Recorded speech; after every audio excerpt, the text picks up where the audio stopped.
Cambiamos de tema, ahora hablemos sobre los audios filtrados, porque esta mañana el ex senador Óscar González Daer y también su ex secretario Raúl Fernández Lidman finalmente no se presentaron para declarar ante el Ministerio Público. Sin embargo, la fiscala Victoria Acuña imputó a Fernández Lidman por enriquecimiento ilícito y lavado de dinero. Además, ya pidió prisión preventiva para Fernández Lidman. Ricardo, contanos por favor, adelante.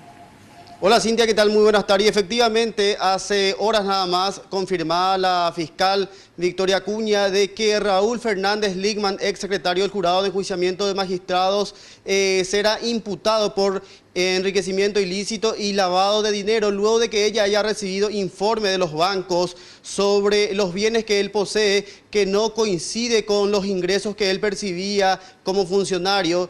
También ya solicitó la prisión preventiva para este funcionario o exfuncionario del Jurado de Enjuiciamiento de Magistrados.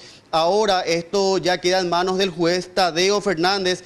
Es él el que debe determinar si finalmente Raúl Fernández Lidman va a guardar reclusión o no en alguna cárcel del país. Esta mañana más temprano llegaba también hasta la sede de la Fiscalía la abogada de Óscar González Daer, ella es Sara Parqués. Ella atacó directamente a los audios que fueron difundidos a través de los medios de prensa diciendo de que estos son ilegales. Incluso dijo que los responsables de filtrar estos audios deben ser procesados. Ella además también dijo de que estos no sirven como elementos de imputación. Escuchemos parte de lo que nos decía hoy esta mañana.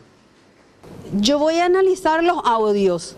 Cuando me provean, voy a mirar en cuáles está involucrado, si es que está involucrado, dejando de lado como ustedes quieren, dejando de lado un poquito ahí, dejando de lado la licitud o la ilicitud de los audios.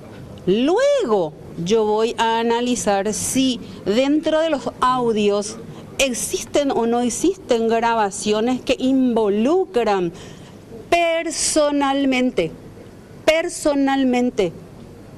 al señor González Daer. En la misma línea, Álvaro Arias, abogado de Raúl Fernández Lidman, también sostuvo esta misma conjetura diciendo de que estos audios o grabaciones telefónicas que fueron interceptadas no sirven como prueba para un juicio penal. Escuchemos también parte de lo que nos decía él. Yo he conversado con él. Me he entrevistado con Raúl Fernández Lidman, hemos hablado sobre su trabajo dentro del Jurado de Enjuiciamiento y lo que yo puedo decir con respecto al tema de los audios es que no vamos a hablar sobre este tema hasta que podamos revisar acabadamente la carpeta fiscal y también que nos proporcionen una copia de los audios que tiene la Fiscalía.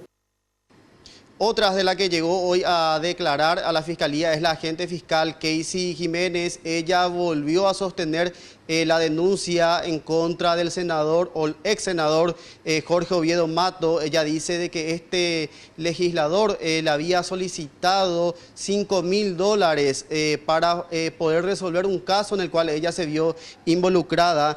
También dijo que guarda la esperanza de que finalmente el Senado pueda tratar la terna de fiscales y pueda nombrar a otro fiscal general que no designe o coloque a dedos a fiscales para atender causas tan importantes. Escuchemos parte de lo que nos decía Casey Jiménez.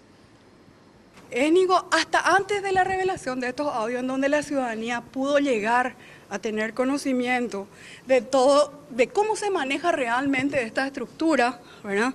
Nadie creía, era un secreto a voces, pero no probado. Tampoco podemos decir que ahora está probado porque hay dos vertientes. Los que piensan de que estos audios no pueden ser utilizados por exceso de legalidad, ¿verdad? Bueno, pero vamos a dejar nomás, como dice Mabel Renfeld, que se pudre la justicia entonces, ¿verdad?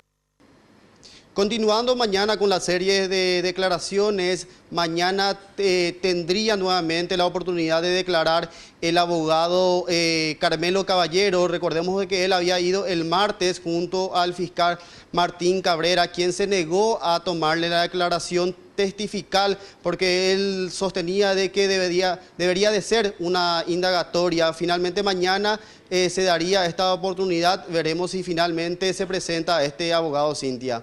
Por de pronto es lo que tenemos de información. Volvemos contigo. Muchísimas gracias, Ricardo Roa, por este completo reporte.